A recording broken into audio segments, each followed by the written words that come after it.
मैं आपको नवजात शिशु की देखभाल के बारे में बताऊंगी।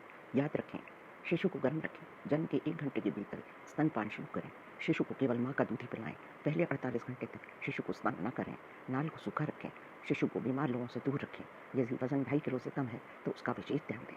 मैं आपको खतरे के संकेत बताऊंगी, जिसमें आपको बच्चे को तुरंत डॉक्टर को दिखाना है।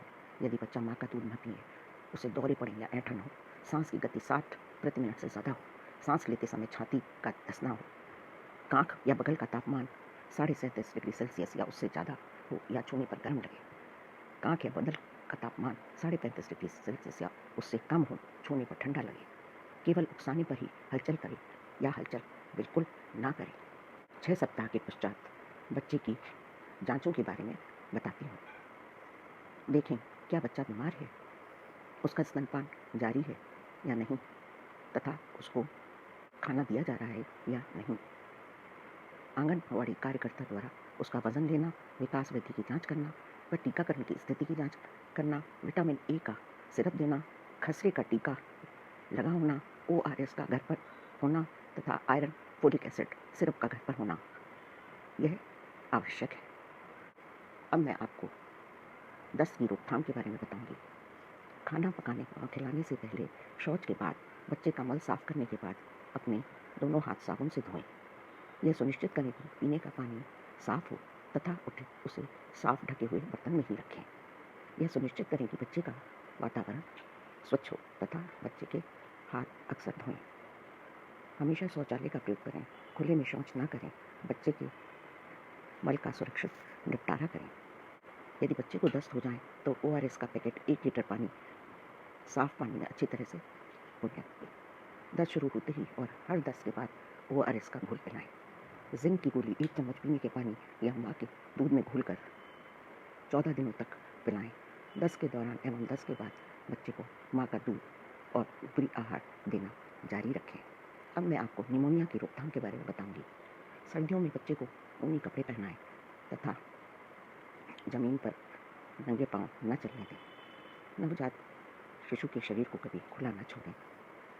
एलपीजी गैस स्टोव पर खाना पकाएं। घर में धुआं न करें। निमोनिया के लक्षण होते हैं: खांसी का आना, बार बार सांस लेना, रोते समय छाती का धंसना तथा बुखार का आना। सांस की गति को गिनने से निमोनिया की पहचान की जा सकती है। 2 माह से 1 साल तक के बच्चे की सांस की गति 50 पर मिनट से ज़्यादा नहीं होनी चाहिए। 1 साल से 3 साल तक के बच्चे की सांस की गति 40 प्रति मिनट से ज़्यादा नहीं होनी चाहिए। दस्त व निमोनिया के लक्षण दिखते ही बच्चे को तुरंत बच्चे वाले डॉक्टर को दिखाएं।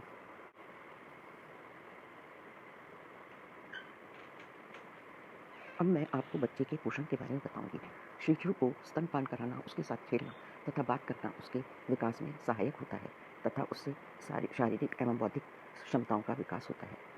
जन्म से 6 माह तक के बच्चे को केवल स्तनपान कराना चाहिए।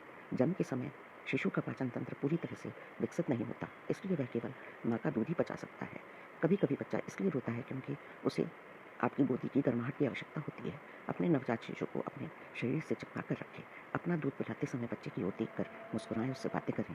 ध्यान दें कि उसे दूध पिलाते समय न झुलाएं। जन्म के तुरंत बाद 1 घंटे के अंदर अपने बच्चे को अपना दूध पिलाएं।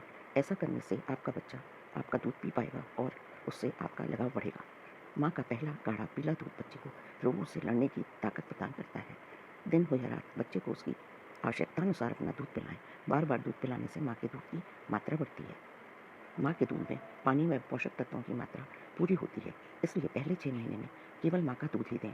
उसे खाने और पीने के लिए कोई अन्य पदार्थ ना दें, जैसे पानी या शहद या भुट्टी इत्यादि।